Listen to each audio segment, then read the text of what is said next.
Mais uma vez, boa noite a todos. Que o Senhor me capacite para pregar e que Ele lhe capacite para ouvir. E que em tudo e em todos o Senhor seja engrandecido. Nós somos uma igreja comprometida com a palavra de Deus e... Perdão.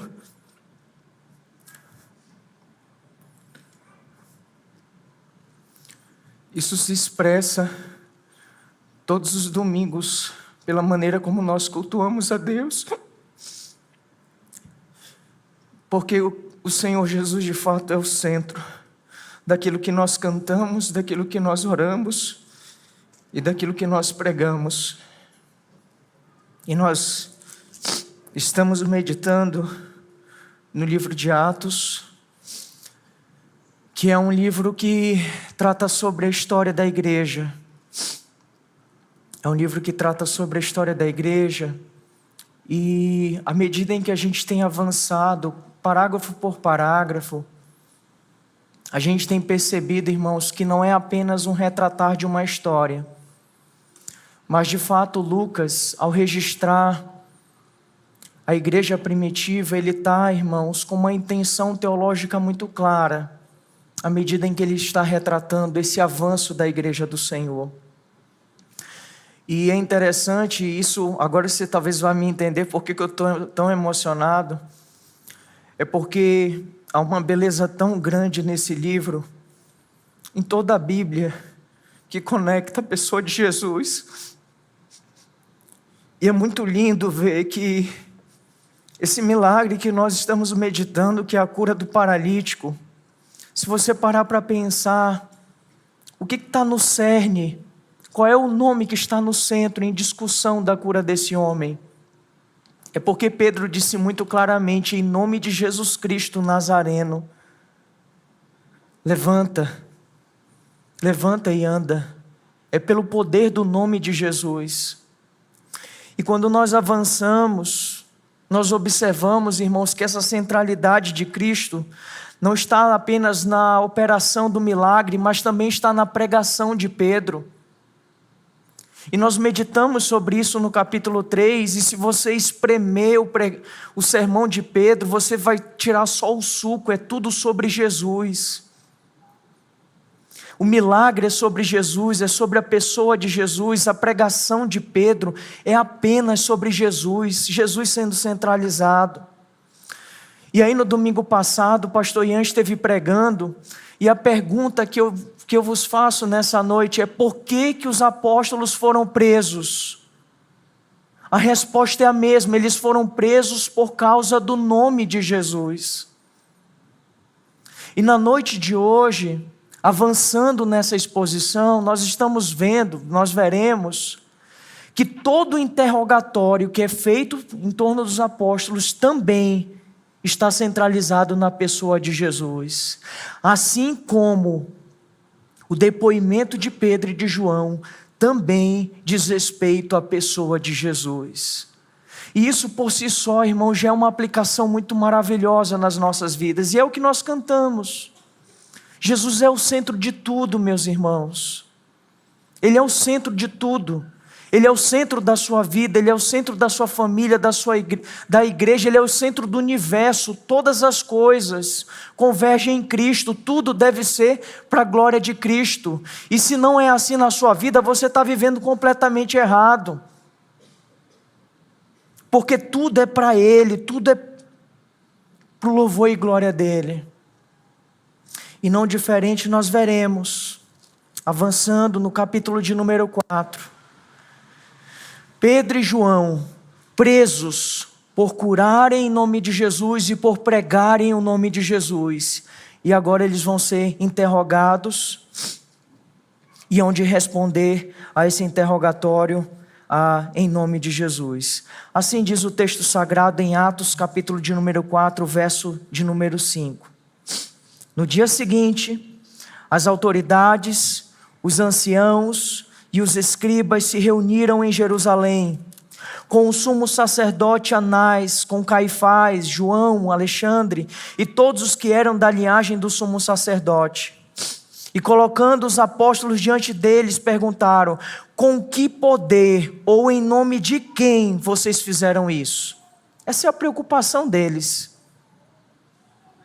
É no nome de quem? É com o poder de quem que vocês estão fazendo isso? Essa é a preocupação, esse é o centro do interrogatório. E o texto continua: então Pedro, cheio do Espírito Santo, lhes disse: autoridades do povo e anciãos, visto que hoje somos interrogados a propósito do benefício feito a um homem enfermo e do modo como ele foi curado, saibam os senhores todos e todo o povo de Israel que, em nome de Jesus Cristo, o Nazareno, a quem vocês crucificaram e a quem Deus ressuscitou dentre os mortos, sim, em seu nome é que este está curado na presença de vocês. E aqui é o centro do depoimento, do testemunho desses apóstolos. O texto continua e diz: este Jesus, verso de número 11, é a pedra que vocês, os construtores, rejeitaram, mas ele veio ser a pedra angular, e não há salvação em nenhum outro, porque debaixo do céu não existe nenhum outro nome dado entre os homens pelo qual importa que sejamos salvos. Ao verem a ousadia de Pedro e João, sabendo que eram homens iletrados e incultos, ficaram admirados e reconheceram que eles haviam estado com Jesus. Vendo que o homem que havia sido curado estava com eles, nada tinham a dizer em contrário. E mandando-os sair do sinédrio, discutiam entre si, dizendo: que faremos com estes homens? Pois todos os moradores de Jerusalém sabem que um sinal notório foi feito por eles, e não podemos negar. Mas para que não haja maior divulgação entre o povo, vamos ameaçá-los para não falarem mais neste nome, a quem quer que seja. Chamando-os, ordenaram-lhes que de modo nenhum falassem, nem ensinassem no nome de Jesus. Mas Pedro e João responderam: os senhores mesmos julguem se é justo diante de Deus ouvirmos antes os senhores do que a Deus, pois nós não podemos deixar de falar das coisas que vimos e ouvimos.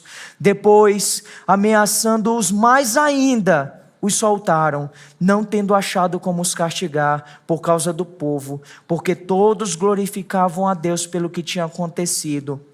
Ora, o homem que tinha sido operado esse milagre de cura tinha mais de 40 anos de idade.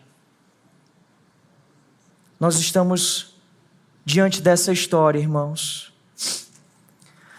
Nós meditaremos nesse verso 5 ao verso 22, e você que quer de fato entender e compreender, você pode anotar. Há uma estrutura clara aqui nesse texto. Do verso 5 ao verso 7, nós temos o interrogatório do sinédrio. E eu já falei para você que o verso 7 é importantíssimo para a gente entender esse texto. Do verso 8 até o verso 12, nós temos o testemunho apostólico. É Pedro apontando para Jesus mais uma vez. No verso 13 a 18, terceiro ponto, nós temos a ameaça do sinédrio. Eles estão encurralados, eles não sabem o que vão fazer, porque o sinal que está ali é muito evidente. É um homem que já tem mais de 40 anos, ele nunca andou, você está entendendo isso? Ele nunca andou na vida. Ele sempre ficava ali, diariamente na porta do templo.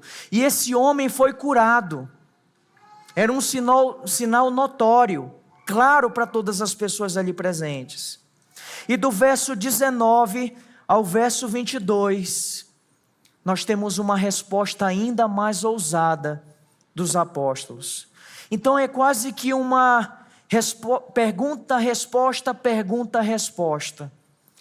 Diríamos quase que como um diálogo entre os interrogados e os interrogadores. E é isso que nós vamos passar a atentar nesse momento, olhando para as circunstâncias, a ocasião e o foco central. Chamo sua atenção para o verso de número 5 até o 7, que diz: no dia seguinte, As autoridades, os anciãos, os escribas se reuniram em Jerusalém, e com o sumo sacerdote Anás, com Caifás, João, Alexandre e todos os que eram da linhagem do sumo sacerdote. Essa é a ocasião. Esse é o contexto, as circunstâncias que são aqui apresentadas. É bem interessante esse momento do qual os apóstolos se encontram, porque quando a gente olha para esse texto e vê toda essa realidade, a impressão que a gente tem é a seguinte: rapaz, eu já vi isso acontecendo e não faz muito tempo. Não faz muito tempo, eu tenho a impressão que isso é uma reprodução de algo que já aconteceu. De repente se prega, se anuncia, um sinal é feito, os líderes ali se incomodam, eles são presos, eles são interrogados. Você percebe como parece que essa história já não é mais tão estranha assim? De fato não é. Exatamente, irmãos, assim como o Senhor estava ensinando no templo e ele foi preso, o que acontece com seus discípulos? Eles estão ensinando no templo e eles são presos. Assim como o Senhor foi entregue à prisão, os seus discípulos também. Assim como o Senhor foi interrogado pelas autoridades e lideranças religiosas, o que acontece com os discípulos? A mesma coisa, exatamente a mesma coisa. E assim como no momento em que Jesus estava ali perante aqueles líderes, eles se sentiram intimidados por causa da multidão, mais uma vez, nós temos essas pessoas preocupadíssimas com o que o povo estava pensando e se sentiram intimidadas e acovardadas para fazer aquilo que eles de fato desejavam fazer. Isso de fato não é uma novidade. Isso já havia acontecido com o Senhor. E isso você pode conferir em Lucas, capítulo 20, verso 1 e verso 2. Olha o que diz Lucas 20, verso 1 e 2. Aconteceu que, num daqueles dias, estando Jesus a ensinar no templo e a evangelizar, chegaram os principais sacerdotes e os escribas, juntamente com os anciãos. Mesma coisa está acontecendo com os seguidores de Jesus. Verso 2. E lhe perguntaram: diga-nos, com que autoridade você faz essas coisas? Ou quem lhe deu esta autoridade? É a mesma coisa pela qual os discípulos estão sendo interrogados. Irmãos, aqui são o exato cumprimento das palavras de Jesus. Jesus já havia alertado sobre isso em João capítulo 15, verso 18 a 21. Se ele, sendo mestre, sendo Senhor, ele foi perseguido, nós que somos seguidores, vamos pensar que nós não seremos perseguidos? Olha o que o Senhor Jesus diz: se o mundo odeia vocês, saibam que antes de odiar vocês, odiou a mim. Se vocês fossem do mundo, o mundo amaria o que era seu, mas vocês não são do mundo, pelo contrário, eu dele os escolhi, e por isso o mundo odeia vocês. Lembre-se da palavra que eu disse a vocês: o servo não é maior do que o seu senhor. Se perseguiram a mim, também perseguirão a vocês. Se guardaram a minha palavra, também guardarão a de vocês. Tudo isso, porém, farão por causa do meu nome. O Senhor disse: eles vão fazer isso por causa do meu nome. Lembra do que o pastor Ian falou no domingo passado? De que uma pregação, de que a vida das pessoas, para alguns é cheiro de vida e para outros é cheiro de morte. Então, meus irmãos, exatamente aqui que nós observamos, por causa do nome de Jesus. Se você ama Jesus e pertence a Jesus, você vai ser odiado pelo mundo. Você vai ser perseguido pelo mundo. E se você despreza Jesus, você vai ser amado pelo mundo. Você vai ser abraçado pelo mundo. Isso não é uma possibilidade. Isso aconteceu. E isso permanece acontecendo. Isso continua sendo válido em nossos dias, irmãos. Nós seremos perseguidos por causa do nome de Jesus. Por causa do nome de Jesus. Lucas, ele faz questão de citar no verso 6 a composição do sinédrio. Ele fala todas as pessoas, os grupos que estavam ali. Ele cita no verso 5 os anciãos, escribas, autoridades. No verso 6 ele relaciona até nomes de pessoas. E aí você precisa saber que não é sem razão que ele menciona esses nomes. Na verdade, quando a gente olha para essa composição do sinédrio, guardadas as proporções, imagine, talvez você tenha facilidade de fazer esse exercício de imaginação. É como se fosse uma mistura de STF com Congresso, só que judaico. É um pouco disso. É uma mistura desses dois. Porque era uma corte judaica que tinha tanto poder religioso como poder político. Eram pessoas que exerciam forte influência na sociedade. Uma corte que era dividida em seus posicionamentos, mas quando se tratava em satisfazer os interesses em comum, eles se uniam. Não é assim? Não é assim no Congresso? Não é assim no STF? Você acha estranho, né? De repente, esquerda e direita de mãos dadas. O que aconteceu? Estão em busca de um interesse em comum. E não diferente disso, expressando nesse núcleo religioso, assim como aconteceu na morte de Jesus. Grupos opositores, distintos, um contrário um ao outro, mas quando se trata de preservar o poder e a autoridade da qual eles possuíam, eles se uniram para condenar o nosso Senhor, para condenar Jesus. E os nomes que Lucas propositalmente faz questão de mencionar, demonstram para a gente um rastreio, um lastro, de uma dinastia sacerdotal, uma linhagem familiar que dominava o sistema religioso. E o primeiro nome que é mencionado aí, é dito com o sumo sacerdote Anás, o que já é estranho por si só. Porque historicamente Anás já havia sido deposto do seu cargo. Isso foi feito por Roma. O governador romano o destituiu dessa função. E quem que assumiu no lugar dele? O genro, o Caifás. E aí você tem uma sucessão de pessoas que faziam parte dessa linhagem. Obviamente que João e Alexandre são pessoas das quais nós não podemos afirmar muitas coisas a respeito delas, mas no entanto o que fica claro aqui é que havia sim, irmãos, um domínio do poder religioso, uma concentração na mão dessas pessoas. Anás, que já havia sido deposto, não largava a sua ânsia de poder. Ele continuava exercendo forte influência perante o sinédrio.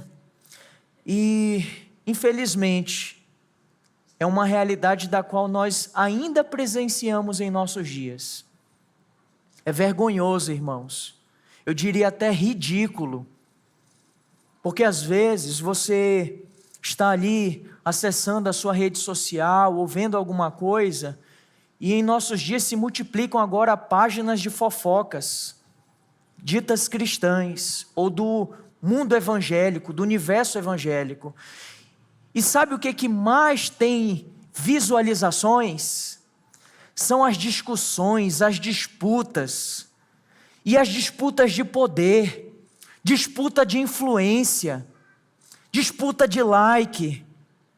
São coisas, irmãos, podcasts, que às vezes a pessoa compartilha ali e enche a boca para falar que está fazendo coisas em nome de Deus, mas na verdade está só revelando os bastidores podres de muitas igrejas que se dizem evangélicas.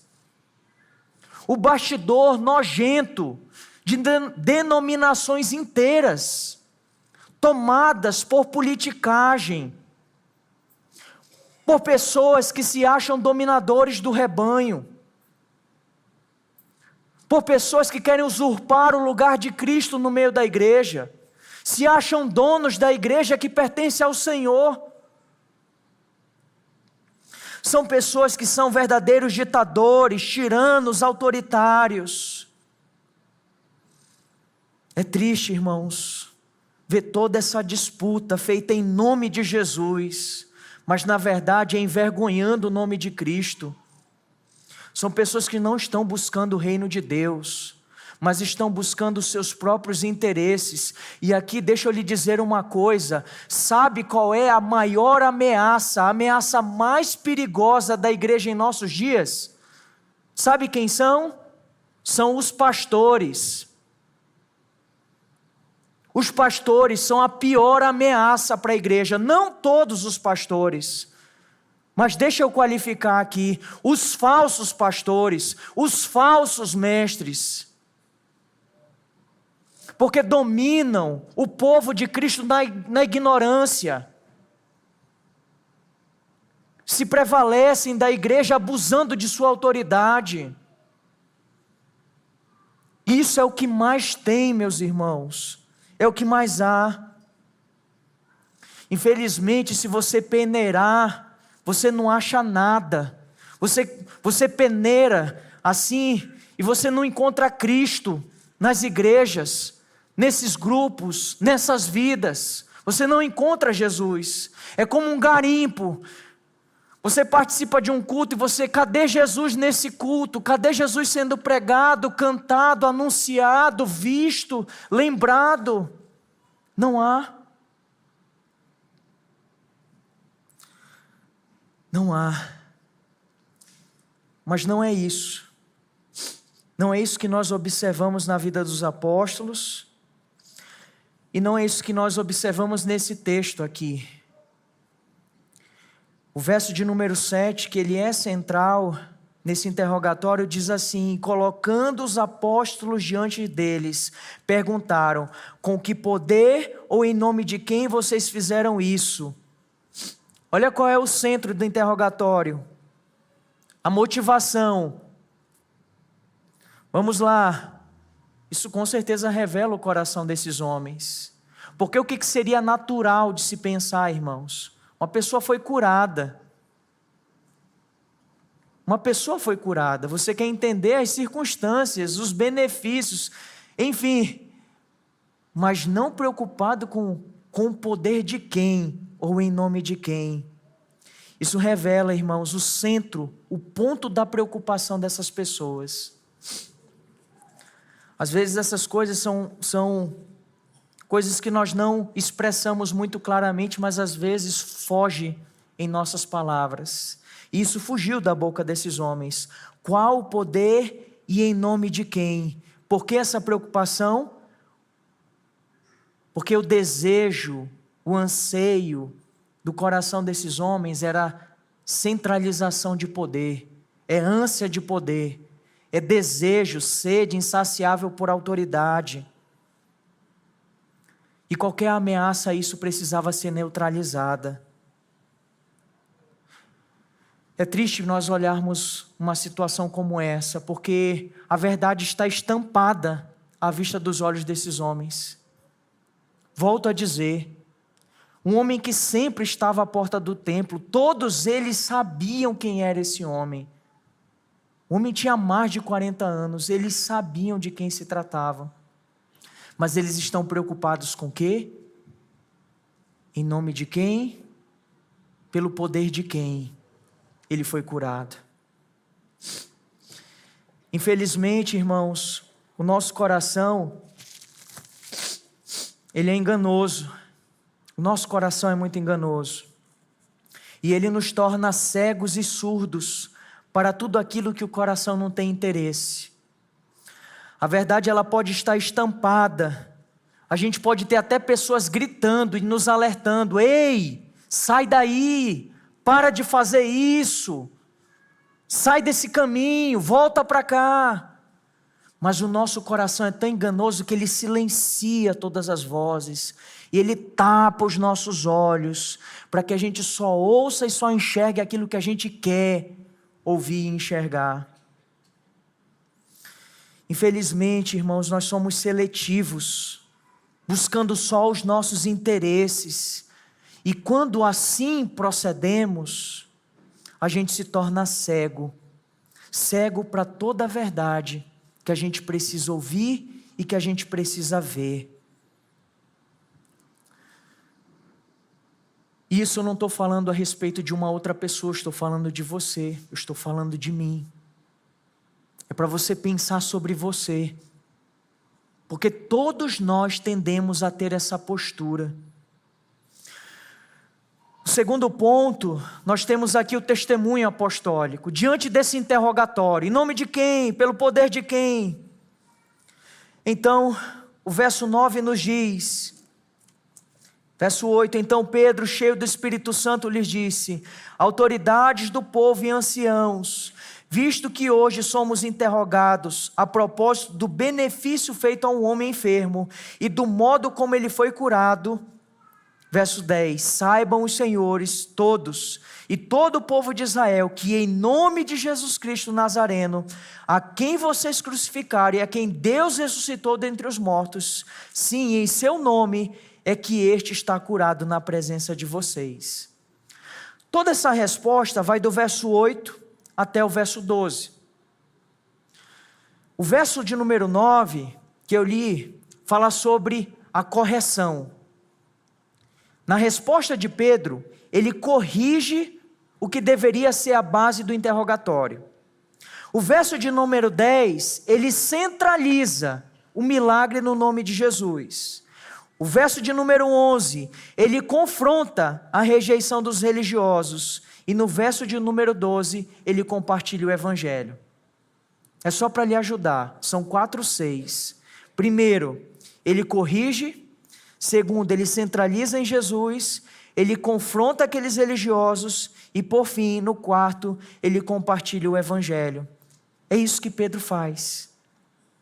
Isso, de alguma maneira, nos dá até um norte em como nós devemos proceder, irmãos.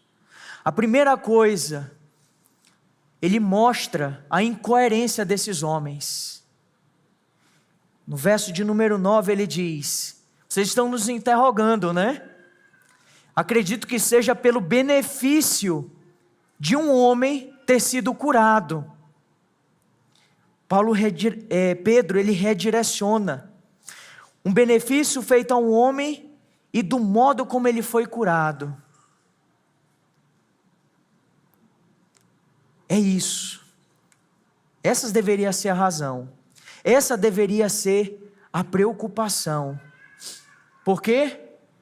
Porque aquele homem foi curado. E a palavra aqui curado, irmãos, ela abriga o sentido não apenas de uma cura física, mas também abriga aqui o sentido de salvação.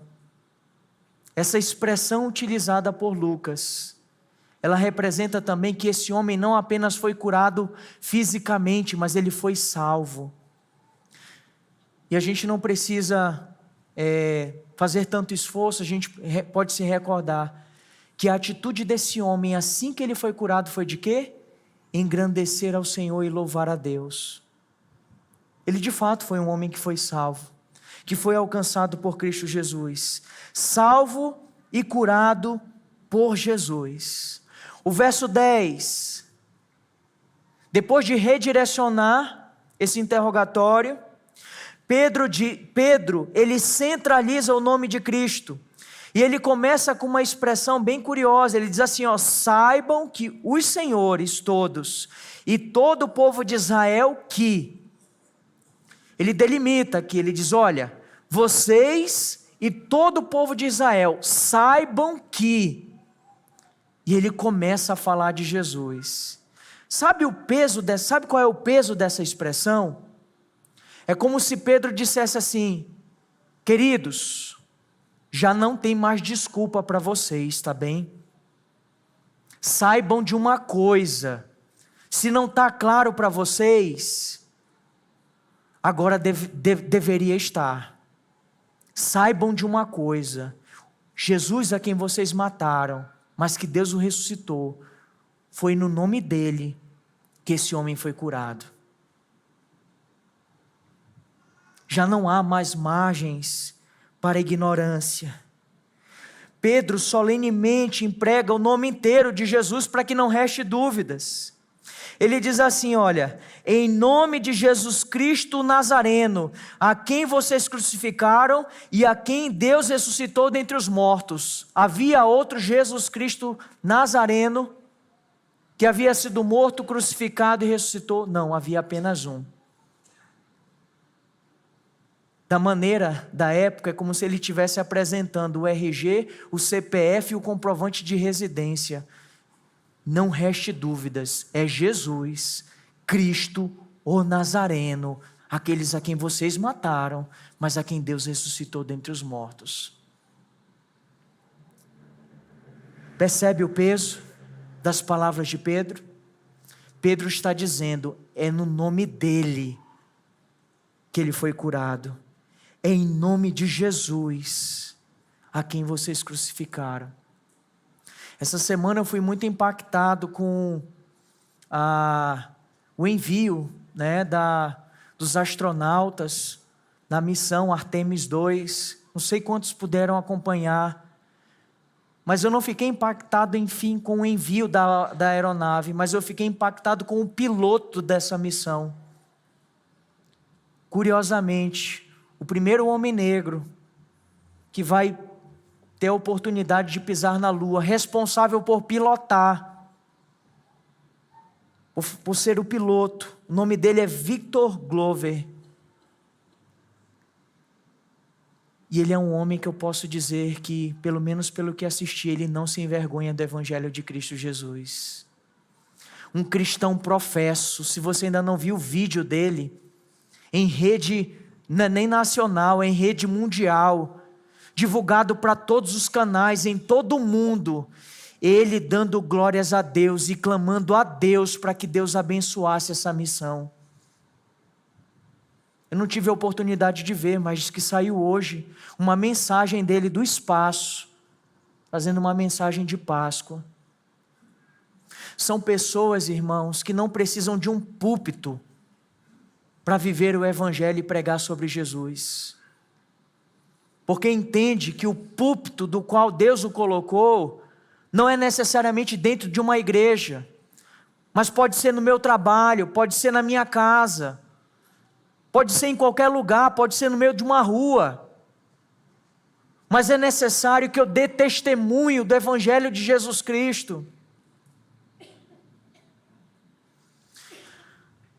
Terceira parte desse depoimento que nós vemos do apóstolo Pedro, juntamente com João, é o confronto da rejeição.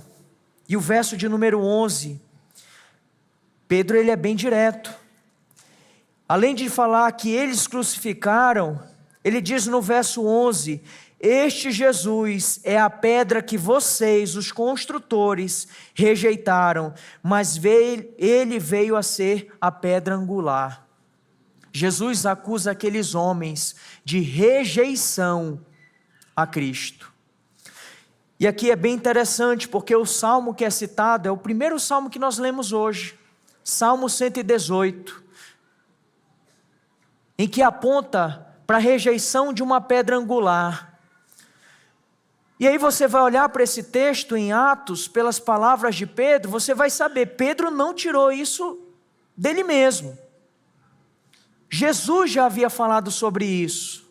E ele falou sobre isso na ocasião da parábola dos lavradores maus, em que ele conta toda uma história, em que o dono do terreno arrendou, e o filho foi enviado vários empregados, e foram rejeitados. Aí quando manda o filho, o que o pessoal faz? Mata o filho. E olha só o que diz em Lucas, capítulo de número 20, Lucas 20, verso 17 a 19. Vamos ler só o final dessa parábola.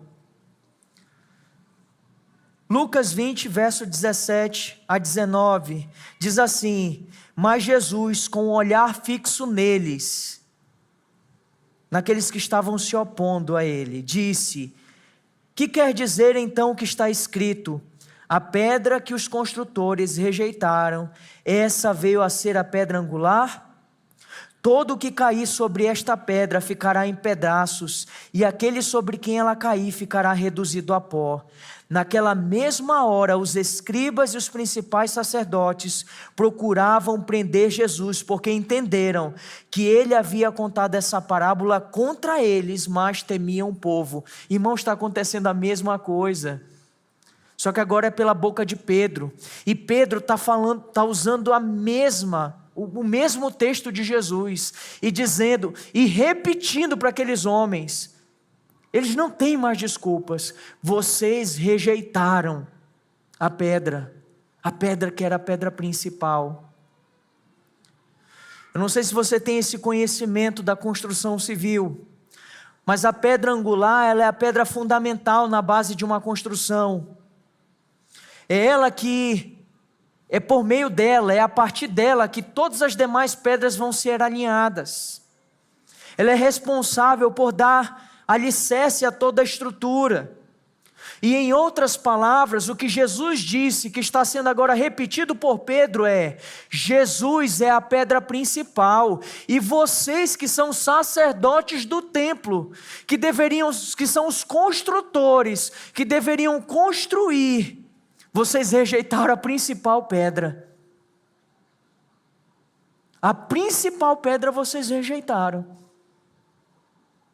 Imagina que construção maravilhosa é essa, hein? Estou construindo um edifício, a principal pedra eu deixo de lado.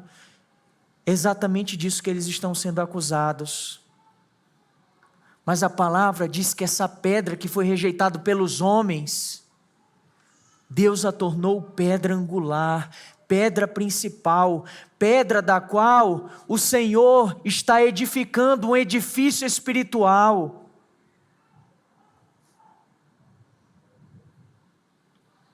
A igreja, o corpo de Cristo. E Pedro desenvolve isso na sua primeira carta. 1 Pedro, que foi o segundo texto que nós lemos. Na noite de hoje eu vou ler apenas 2 versículos. 1 Pedro 2, verso 7 e verso 8 diz: portanto, para vocês, os que creem, esta pedra é preciosa, mas para os descrentes, a pedra que os construtores rejeitaram, essa veio a ser pedra angular, e pedra de tropeço e rocha de ofensa. São estes os que tropeçam na palavra, sendo desobedientes para o que também foram destinados.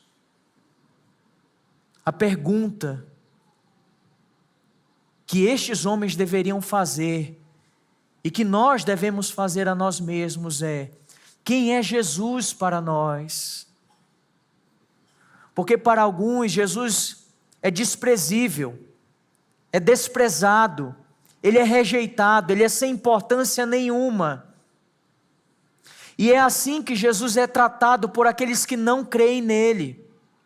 Jesus é constantemente, diariamente rejeitado e negado pela vida dessas pessoas. Porque todos os dias eles estão negando a verdade, negando a revelação de Deus, negando a Cristo, desobedecendo a Cristo. A esses, eles foram destinados a isso, mas para aqueles a quem Deus separou, Jesus é a pedra mais preciosa. Jesus é a pedra principal, da qual nós não rejeitamos. E o quarto ponto dessa estrutura do depoimento de Pedro e João é o compartilhar do Evangelho. Depois de confrontar a esses homens, de terem rejeitado a Cristo, ele compartilha o Evangelho no verso 12, dizendo: irmãos, e não há salvação em nenhum outro, porque debaixo do céu não existe nenhum outro nome dado entre os homens, pelo qual importa que sejamos salvos. Vocês rejeitaram a Cristo, pois saibam que somente em Cristo há salvação. Somente em Cristo a salvação. Eu não sei quantos estão nos visitando aqui, quantos são católicos. Mas se você é um católico, eu faço um apelo. Ouça o Papa. Ouça o primeiro Papa, a qual a Igreja de Roma acredita que seja Pedro. Pedro está dizendo claramente: não há salvação em nenhum outro nome, somente em Jesus. Ouçam Pedro, do qual acreditam que ele é a pedra sobre qual a igreja está sendo edificada, pois ouça Pedro.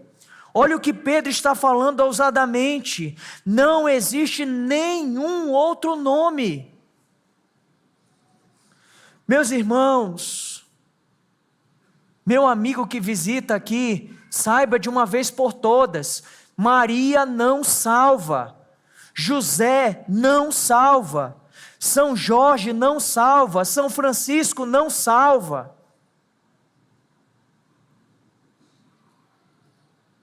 E para você que gosta de idolatrar personalidades, São Calvino não salva, São Lutero não salva, São Augusto Nicodemos não salva, assim como também São Ian e muito menos São Wanderson. Esses dois muito menos ainda. Irmãos, é Cristo, é Jesus, e somente Jesus. E ninguém mais do que Jesus. O que nós temos aqui, irmãos, é a exclusividade de Cristo. Exclusividade de Cristo para a salvação.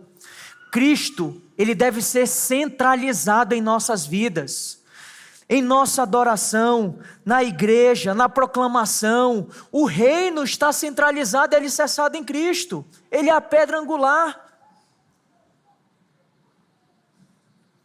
A doutrina que nós temos aqui é um pilar da reforma Solos Christus, somente Cristo. Ele é o único e suficiente mediador. Ele é o único, e ele falou sobre isso. Você que talvez esteja esquecido, em João 14,6 ele disse: eu sou o caminho, a verdade e a vida, e ninguém vem ao Pai senão por mim. Mas hoje em dia são muitos os caminhos que os homens tentam trilhar, mas só há um único caminho que leva a Deus. E qual é o nome? Jesus. Jesus, o Cristo, o Nazareno. O próprio nome de Cristo expressa isso, a sua obra salvadora. Em Mateus capítulo 1, verso 21 diz: ele lhe dará à luz um filho, e você porá o nome nele de Jesus, porque ele salvará o seu povo dos pecados deles. É o que significa o nome de Jesus. Ele é o Salvador. Irmãos, abra por favor Filipenses 2, versos 6 a 11. E o tempo não vai me permitir explicar, mas eu peço que você leia e ouça, ouvindo as palavras de Deus e sendo edificada por ela. Olha o que diz Filipenses capítulo 2, verso 6 até o verso 11, diz assim: que mesmo existindo na forma de Deus, não considerou ser igual a Deus algo que deveria ser retido a qualquer custo. Pelo contrário, ele se esvaziou, assumindo a forma de servo, tornando-se semelhante aos seres humanos, e reconhecido em figura humana, ele se humilhou, tornando-se obediente até a morte e morte de cruz.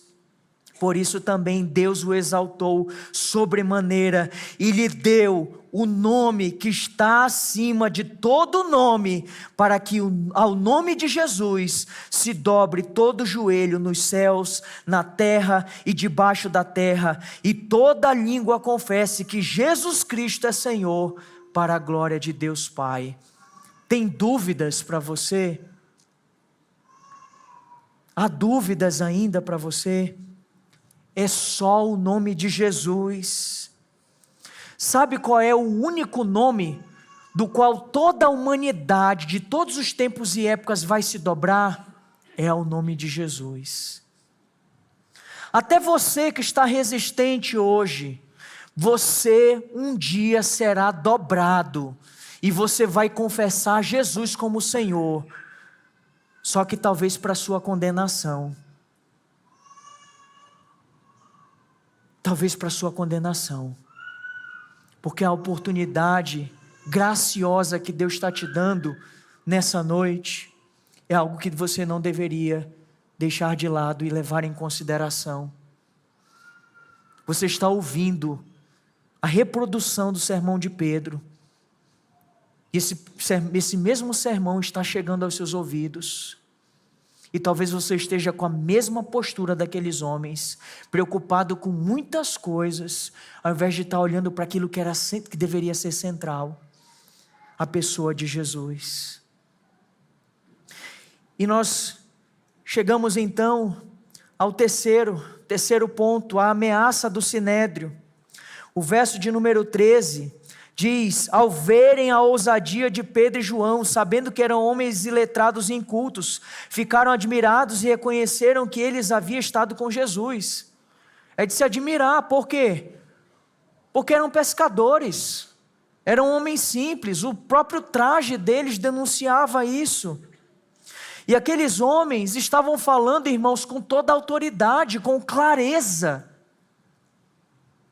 Eles estavam falando com firmeza, com coragem, com segurança. Homens que não tinham formação teológica, não eram intelectuais, não tinham erudição, eram considerados homens sem cultura. E de repente esses homens começam a falar, e isso causa espanto, admiração. Como isso é possível? Como isso é possível? O próprio final do verso já faz a associação, e reconheceram que eles haviam estado com Jesus. Só pode ser isso. Eles estavam com aquele lá, de Nazaré. Eles estavam com Jesus. Esses homens, do verso 14 ao 16, ficaram encurralados. Olha o que diz o texto: vendo que o homem que havia sido curado estava com eles, não tinham a dizer ao contrário.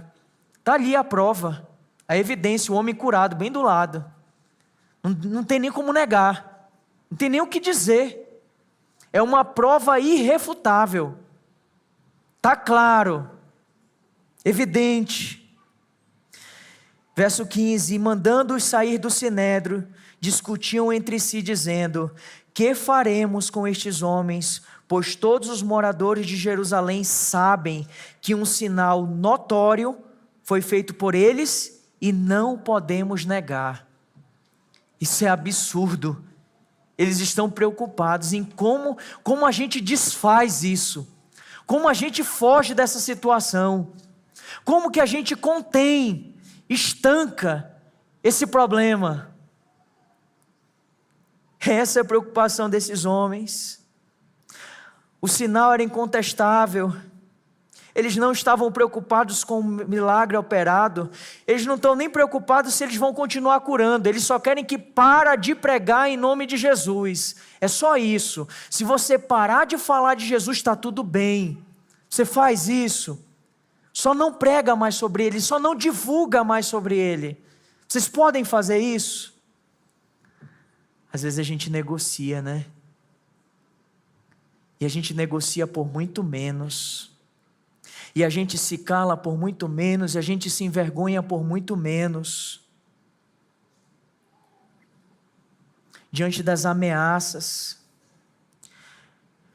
Verso 17 diz: mas para que não haja maior divulgação entre o povo, vamos ameaçá-los para não falarem mais neste nome, a quem quer que seja. Chamando-os, verso 18, ordenaram-lhes que de modo nenhum falassem e nem ensinassem no nome de Jesus. É só isso que nós queremos. Não falem e não ensinem sobre esse nome. Parem de divulgar esse nome.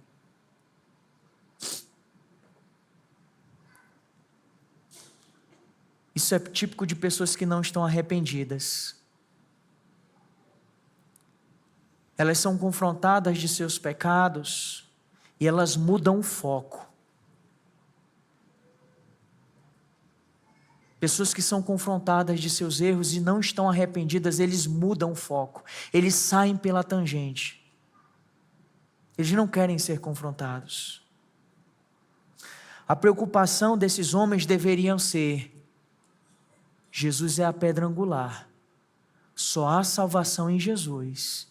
E nós matamos a Jesus. E Jesus está vivo. E pessoas estão sendo curadas em nome dele. Precisamos nos arrepender do que nós fizemos. Mas não.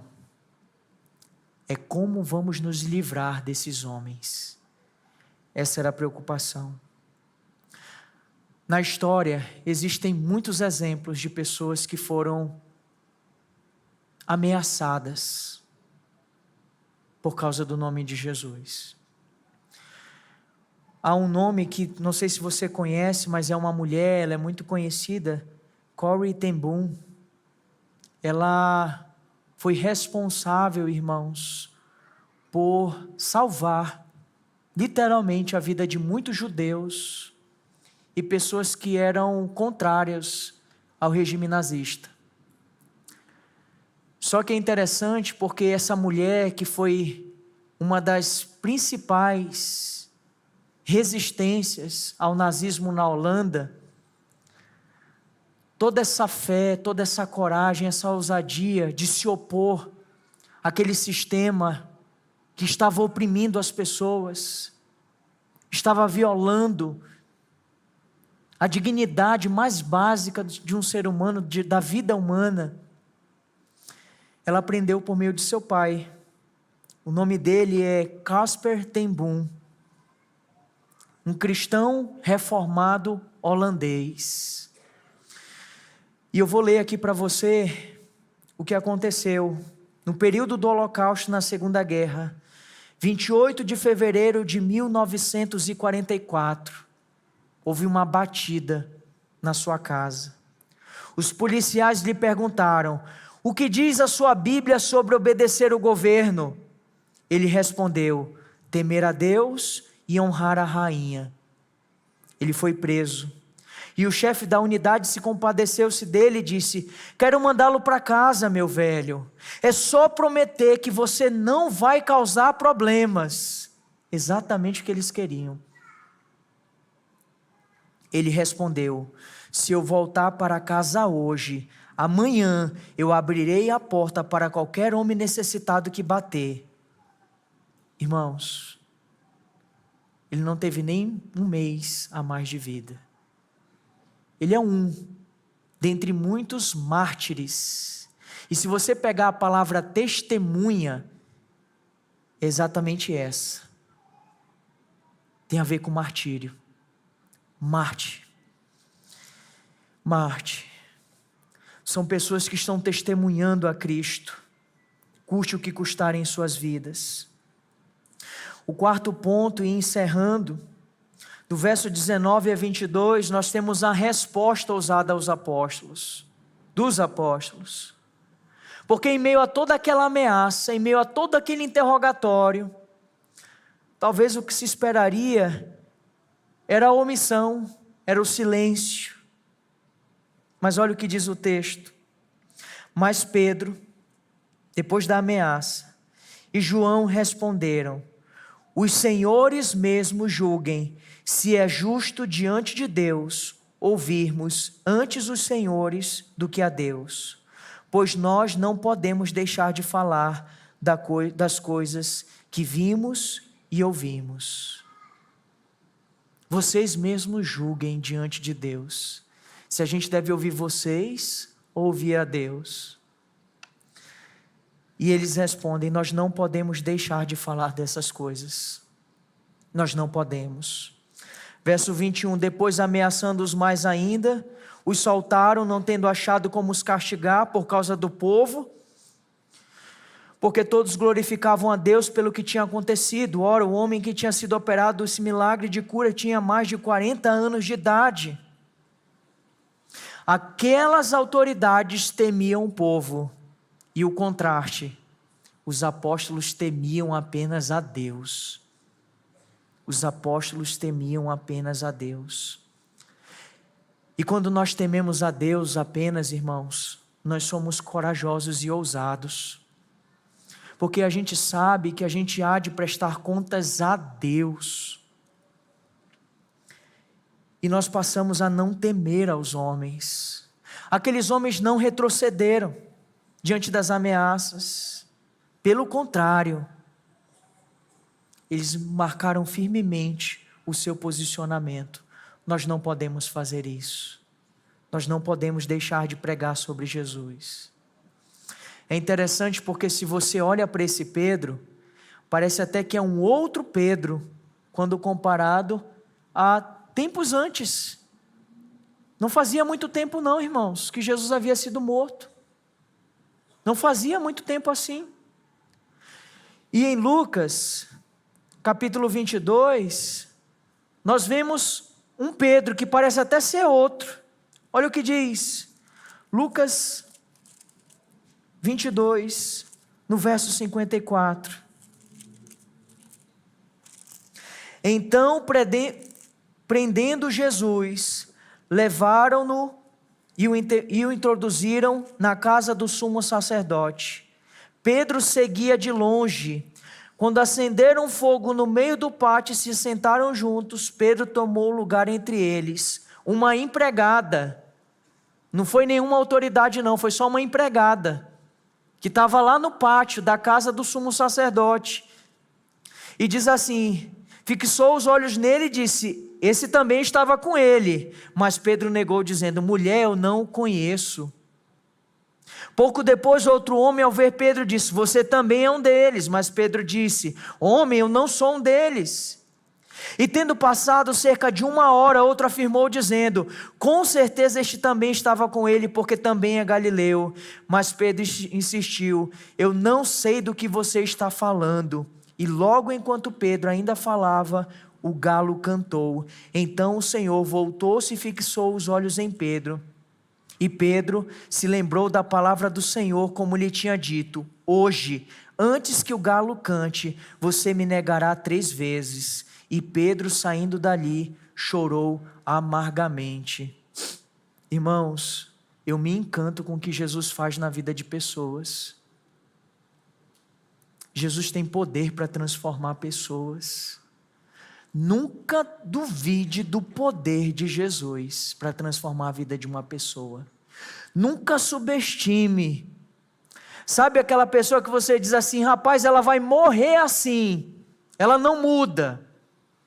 De fato, se Cristo não estiver nela, ela vai morrer mesmo assim, em seus pecados. Mas se é Cristo que está naquela vida, reinando, essa pessoa vai ser transformada por Jesus. Ela vai ser transformada por Jesus. E é maravilhoso quando nós reconhecemos que Jesus, de fato, Ele tem poder para transformar. Mas sabe o que é necessário para as nossas vidas? É necessário que a gente chore amargamente os nossos pecados. E talvez as coisas não tenham sido transformadas e você não tem experimentado a mudança que você tanto deseja na sua vida, porque você ainda não se arrependeu verdadeiramente, porque você ainda não teve um choro amargo, tal como o de Pedro, arrependido, quebrantado, entristecido, enojado de seus próprios pecados. É isso que falta. Porque a partir do momento que você se arrepender, a mudança vai começar na sua vida. Sabe o que a gente precisa? Chorar amargamente os nossos pecados. Acho que você não tem chorado não. Ou talvez você tenha chorado pouco. Você tem se entristecido pouco com os seus próprios pecados. Volte-se para Jesus com confiança. Arrependa-se. Volte-se para Ele, creia nele e obedeça a Ele. Eles não precisavam dizer o que fariam, bastavam se calar, consentir, mas isso seria uma mentira, eles não estavam dispostos a isso. Por isso eles respondem: não podemos ir contra a ordem de Deus e não podemos ir contra a nossa convicção, contra a nossa própria consciência. E aqui deixa eu aplicar algo que é muito oportuno para os nossos dias, irmãos. Nós vivemos em uma realidade pós-moderna. Talvez você não seja consciente disso. Mas nós somos, irmãos, pessoas desse momento, desse momento de vida, de mundo. E nós tendemos, irmãos, a sermos relativistas. Vivemos numa sociedade puramente relativista e pluralista. O discurso da tolerância tem sido enfiado goela abaixo. E a gente, pouco a pouco, tem cedido e achado normal o que é anormal. É tão absurdo, mas é tal como eu dizer: isso aqui é preto. E eu ser taxado de intolerante, porque eu estou dizendo que isso é preto, mas isso é preto. E existe uma verdade. Existe uma verdade absoluta. E hoje, em nossos dias, falar o óbvio é sinônimo de arrogância, de intolerância, de prepotência, de falta de sensibilidade. Vivemos tempos difíceis, irmãos, em que a gente às vezes tem que falar aquilo que é óbvio, aquilo que chega a ser absurdo, porque a verdade tem sido negada, adulterada, à torta e à direita pelas pessoas. Mas saiba de uma coisa nessa noite, porque se você decidir viver dessa maneira, você vai ser perseguido. A não ser que você se omita e fique calado e não se posicione. Mas a partir do momento em que você se posicionar e você falar que branco é branco e preto é preto, você vai começar a ser perseguido. Você vai começar a ser olhado de maneira torta. Você vai começar a ser desprezado, deixado de lado. Você vai começar a perder espaço, perder status. Saiba de uma coisa: a verdadeira paz nunca virá a custo do sacrifício da verdade. Vou repetir: a verdadeira paz nunca virá a custo do sacrifício da verdade. Tem gente que diz assim: eu quero viver em paz. Que paz é essa que está sacrificando a verdade? Essa não é a paz que nós estamos buscando. Não é uma paz a qualquer custo, a qualquer preço. Porque se há uma oposição à verdade, eu vou entrar em guerra. Eu vou declarar guerra. Eu vou resistir. Eu vou me posicionar. E ainda que eu seja taxado como radical, eu estou tão somente comprometido com todo o meu ser com a verdade, com aquilo que é a verdade. E é por isso que nós precisamos ter um compromisso muito sério de todos nós aqui, buscarmos a verdade a todo custo de nossas vidas. É isso que nós devemos fazer, é isso que a gente deve ensinar aos nossos filhos. Ensinar os nossos filhos a buscar a verdade. Porque a gente já sabe que o que o mundo apresenta é a mentira. A gente deve ensinar os nossos filhos e encorajar: meu filho, investigue a verdade. Porque a verdade é uma pessoa, é Jesus, e você vai encontrar com Ele no final. Seja qual for o ramo do conhecimento, do saber, nós devemos buscar a verdade com mais força ainda. E sem medo, porque esse mundo é de Deus, criado por Deus, e as digitais dele estão espalhadas por todo canto. Fui eu que fiz, é meu, tudo é meu.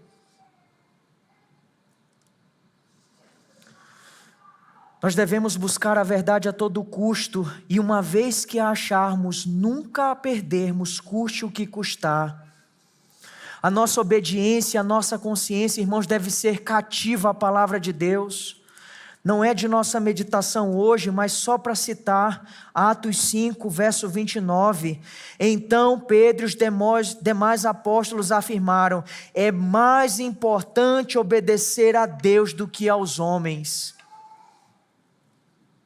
Vai ter momentos na sua vida que você desobedecendo, você vai estar glorificando a Deus. Você sabia disso?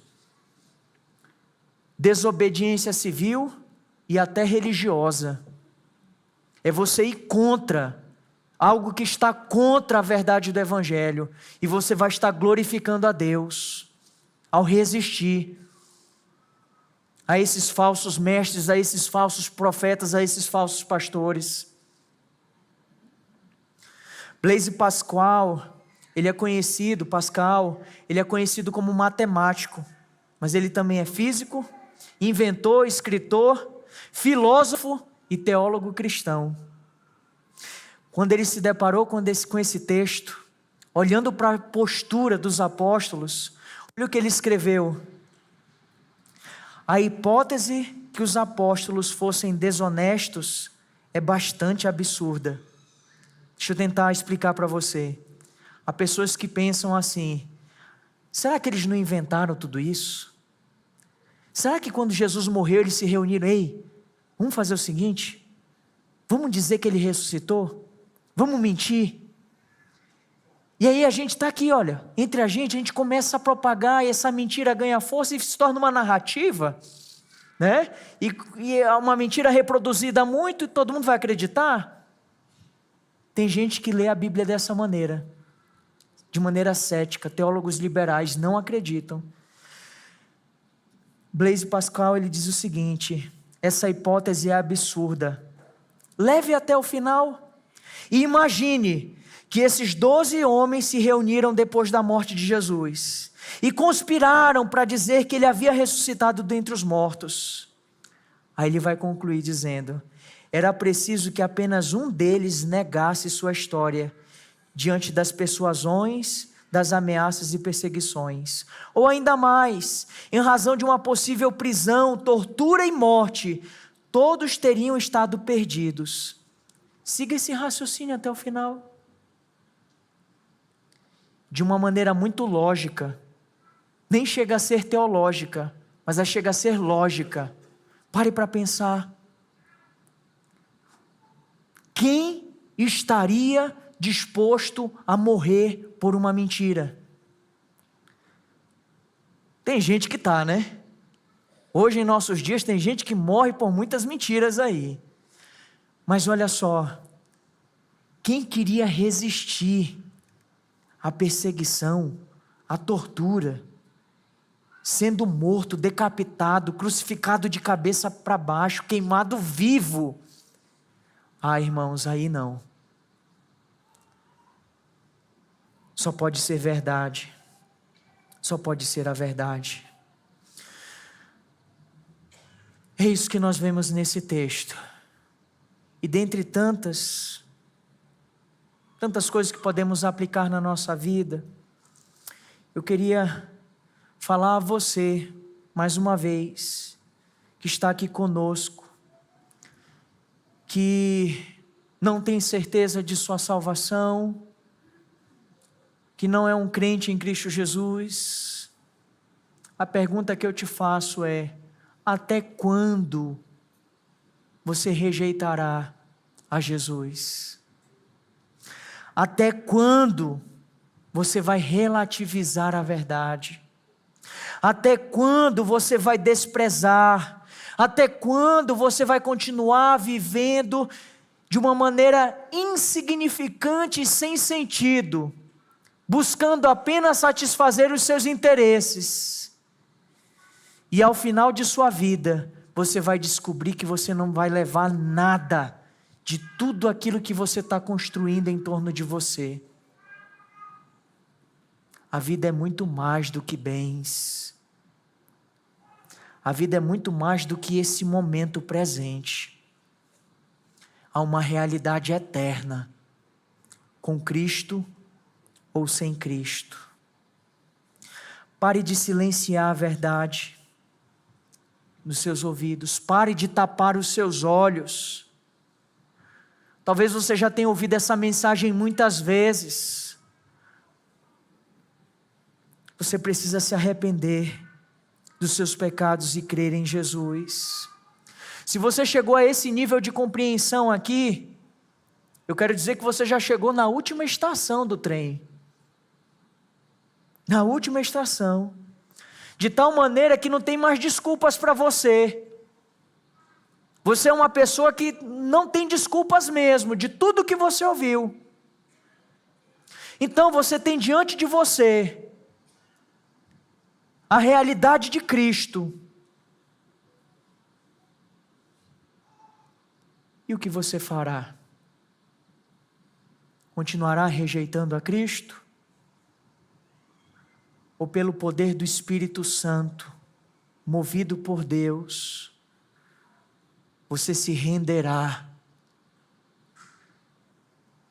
à voz do Senhor que fala ao seu coração: vem para mim, confia em mim,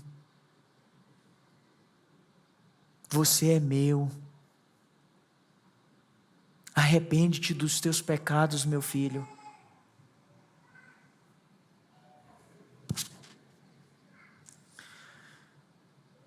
Nós não devemos temer aqueles que matam o corpo e não podem matar a alma, mas a gente deve temer aquele que pode fazer perecer no inferno tanto a alma quanto o corpo, e esse é Deus. Aqueles homens temiam os homens, mas eles deveriam temer a Deus. Eles deveriam temer a Deus. Segunda aplicação é para você que é meu irmão em Cristo Jesus. Meus irmãos, se você viver o que você cantou naquela música Jesus é o Centro, você entendeu tudo do sermão. E eu acredito que se você viver isso, muita coisa vai mudar na sua vida, viu? A partir de agora vai ser imediato. Se de fato Jesus é o centro da sua vida. Eu quero lhe convidar, meu irmão, a juntos, porque isso é um convite não só para você, mas é para mim também. É que a gente possa viver no temor do Senhor. É que a gente possa viver de maneira em que a gente está buscando satisfazer a vontade de Deus e vivendo ousadamente para a glória do seu nome. E isso envolve, irmãos, viver uma vida cheia do Espírito Santo, que é uma expressão que de alguma maneira eu não mencionei aqui. Mas se você observar, Lucas dá esse pequeno detalhe no verso 8. Então Pedro, cheio do Espírito Santo. Tudo isso que aconteceu, não é para a gente dizer, glórias a Pedro. Não, é glórias a Deus, ao Espírito de Deus, que faz isso, na vida de homens iletrados, incultos, simples, incapazes, imperfeitos. Nós precisamos ter vidas cheias do Espírito Santo. Efésios 5 vai dizer que a gente não deve se embriagar com vinho. Gente que se embriaga com vinho é gente que fica tomada pela bebida. As suas faculdades, as suas ações, de alguma maneira são afetadas pelo vinho que ela tomou. Mas o paralelo que Paulo diz é, enchei-vos do Espírito Santo. Enchei-vos. Não se embriaguem com vinho, pois leva a devassidão, mas deixem-se encher do Espírito. Ao invés de viver na embriaguez, cheia do álcool, nós somos convidados a viver uma vida cheia do Espírito. Sabe o que é isso? Imagina como se fosse o álcool, só que é o Espírito. Estou até o bico. Está me influenciando em tudo. Os meus pensamentos, as minhas palavras, as minhas ações estão todas afetadas pelo álcool? Não, pelo Espírito. É assim que estava Pedro. A gente usa a palavra possessão no lado estranho, né? No lado negativo da força. Brincadeiras à parte, mas é a ideia totalmente controlado, dominado pelo Espírito Santo.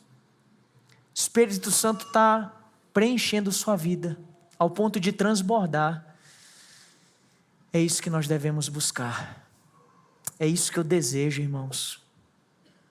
Sinceramente, é isso que você deve desejar também. E é assim que nós devemos viver. Uma vida cheia do Espírito Santo.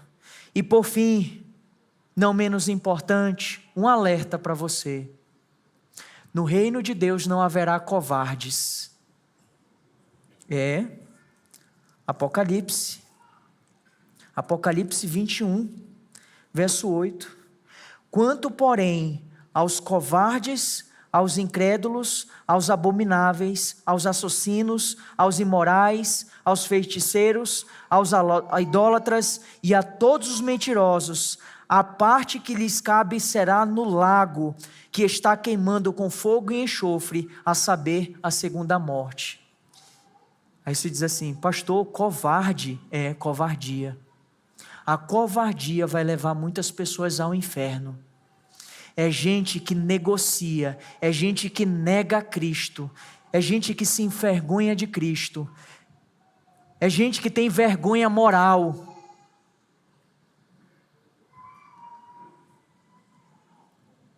São pessoas que não perseveram, são pessoas que não perseveram na fé, mas abandonam a fé. O reino de Deus não é para você que é covarde. Não é composto de covardes, mas de pessoas ousadas e corajosas pelo poder de Cristo Jesus.